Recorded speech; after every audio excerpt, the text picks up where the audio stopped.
Hey everyone, thank you so much for joining. I'm Joe Peterson. I'm the Vice President of Cloud and Security for Clarify 360 and the Chief Analyst at ClearTech Research. And I've got an amazing guest today. I'm here with Mr. Travis Farral. Hi, Travis. Hi, how are you? Good to be here, Joe. I'm doing great. Thank you so much for spending time with me. In case you don't know him, Travis is the Vice President and Chief Information Security Officer for Archaea Energy. And he's got over a decade in cybersecurity leadership. He's established strong security programs for enterprises like XTO Energy and ExxonMobil. And his expertise in security solution implementation and team management has really helped improve business resilience for those organizations against cyber threats. Travis has also shared his insights through international conferences and publications, and he contributes to a broader cybersecurity information. So he helps the community as well. So welcome, Travis. Thanks for having me. ClearTech Loop is about 3 short, fast, hot take questions about what is happening at this moment in time in cybersecurity. And we would be remiss if we didn't mention the word AI, because you can't listen to a podcast today without hearing the word AI. It's just not possible. So in with the first question: how can cybersecurity professionals leverage generative AI to break out of traditional tools and tech mindset and drive more innovative thinking and execution in their security programs, Travis? It's a good question, and it's definitely a timely question. Having just come back from Black Hat, and it was all the AI everywhere. And I heard the same thing. I didn't go to RSA this year, but I heard the same thing from people who went to RSA. It was just every booth, Every booth. Solution. Doesn't matter if it's a brand new startup or somebody that's been around for 10, 15 years or longer. They're talking about AI and how their solution is leveraging it. I think in security, it's a case of first off gaining an understanding of what does AI mean. It does mean different things to different people. It could be certainly generative AI. It could be something that's driven by a large language model, but it could also be simple like natural language processing or something that would more be considered machine learning technology that's been around for a lot longer. But sometimes companies will lump those things together. So I think in security, we have always been burdened with having to understand everything at all times about every single thing in technology. And this is certainly no exception to that. But I think understanding where these solutions are strong and where they're weak and where they can be applied and be effective and where they can be applied and not be so effective, I think is really where I think in this day and age, we need to be ready to have those conversations so that we can speak about them internally as the leadership and the operations teams and the companies that we work with are starting to ask questions about them so that we're there to be party to those conversations, but also to help steer them in the right directions where we need to. So I think that's where it starts, is just understanding what is it the stuff can do and what does the agentic thing mean and where does that fit in the whole scheme of things in my environment. I think that's fair. Roll up your sleeves and figure it out, right?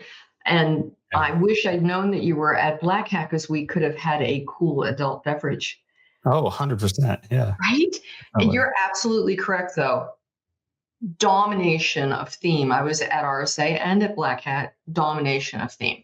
Like everybody wanted to talk about it. Didn't matter. Didn't just matter. So, yeah. Second question: how can organizations embed security and privacy controls into AI model development without sort of slowing down innovation? Yeah, this is a tall order, I think. The world that we live in, or that we've lived in, having been in security for decades now, it's been a lot of the same basic stuff. Like you understand networking and packets, and you understand data, protection of data. This is 90% of what we deal with, with a little bit of regulation, other stuff thrown in here and there. But now with these things, the vulnerabilities and the things that we're protecting against can be very different than things that we're used to protecting, where we're protecting against pure exploits and privilege escalation and things like that. And while there are elements of things like privilege that look familiar to privilege escalation and that look familiar to, stealing data and things like that in the AI world and the LLM world, the ways and the interfaces and mechanisms with which these things are done are new. They're novel to us. It's not the same. Like some of these attacks, they go all the way back to, what data was used to make the LLM, where you can poison that and produce problems later on. And if those things aren't caught then, and then obviously there's the prompts themselves. And I think that's probably the most natural place for us, because it's protecting the input mechanisms, right? We're used to that.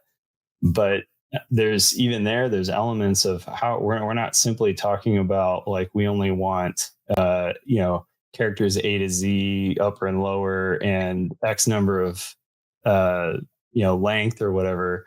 Now we're having to consider actual content, and strangely enough, we may end up having to lean on some of the very technologies that we're trying to protect as a way to, at scale, help us solve some of these problems.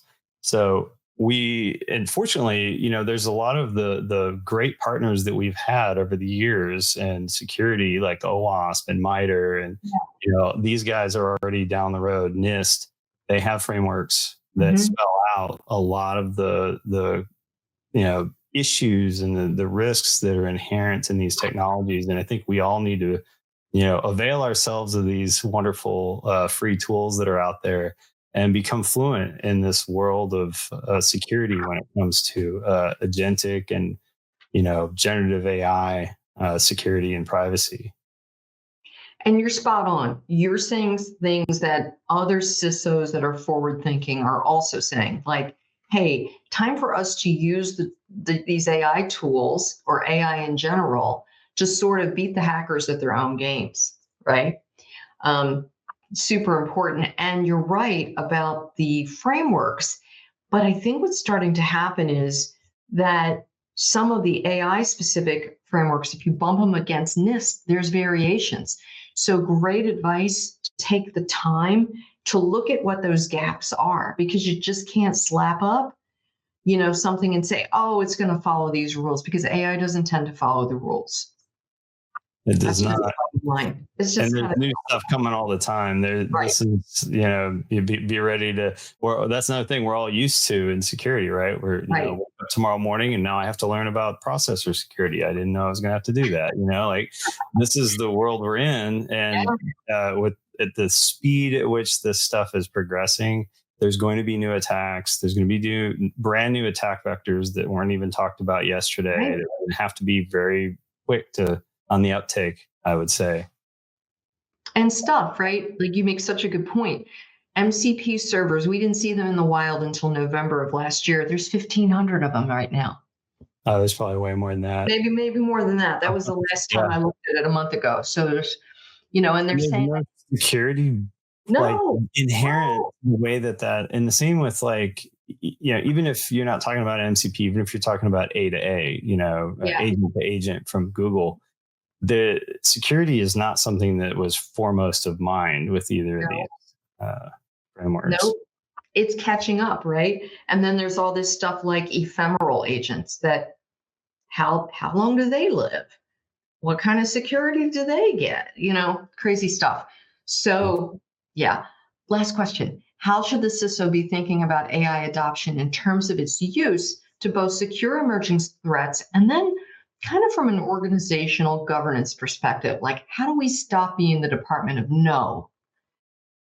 Yeah, I don't think this is something that we're going to be able to stop, even if we wanted to. To be completely frank with you, it's like standing in front of a tidal wave and trying to put your hands in front of it. You're just going to get swallowed up.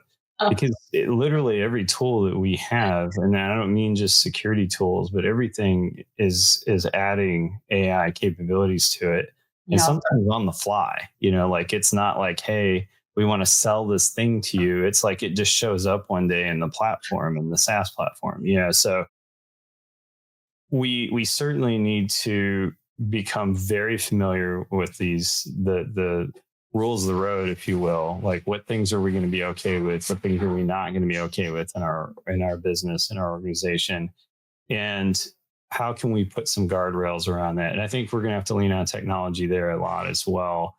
There are certainly things we can do from a policy and procedure perspective, and probably with some of the existing tools we have in our environment with like DLP and CASB solutions, things like that, to kind of keep a little bit of a eyeball on what's going on. But we're going to need to go a lot farther than that. And I think that's where we're going to have to start getting into some very specific tools, depending on the risk posture of our organization and what we're concerned about, to make sure that we're getting the right protective barriers and controls in place to protect against certain types of things that we just absolutely are not okay with in our environments. Yeah, we're all learning as we're going, right? And you're right. I giggled a little bit because I love the image of the tidal wave. That's just so spot on. It's what's happening, right? So thank you again for taking time to be part of this. And audience, I hope you enjoyed it. Travis offered some insight for us, and hope to see you again. Absolutely. Thanks for having me. This was fun.